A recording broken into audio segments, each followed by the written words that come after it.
ازاي بنوصل احساس الامان للمستخدم لما يكون مطلوب منه يدخل بيانات حساسه؟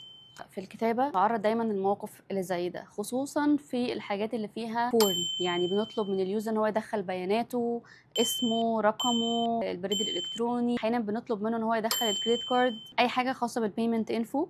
اليوزر بيتخض وبيبقى خايف، الموقع ده امان ولا لا، وانا بحط معلوماتي فين وليه، عشان بيخافوا ان احنا نبقى بس بنجمع داتا عشان نديها بعد كده بقى للشركات. فدايما بيبقى عندنا حل هنا في الكتابه، في اليو اكس رايتنج، اننا بنوضح لليوزر انا عاوز الحاجه دي ليه. حتى ان فيسبوك لما بيجي يطلب منك الايميل بتاعك بيقول لك enter the email where you can be contacted, no one will see this in your profile. ده بيطمنك اكتر وبيخليك تحس ان معلوماتك امنه. حتى لما بيطلب منك تاريخ ميلادك بيقول لك why do I need to provide my birthday، وبيطلع لك bottom sheet تفهمك ليه هم فعلا بيحتاجوا تاريخ ميلادك منك. في برضو مثال شهير دايما بتكلم عنه، نيوزليترز. انا برضو خايفه ان انا ياخدوا بياناتي، تريجر مسج مطمئنه بتقول 100% privacy, your information will not be shared.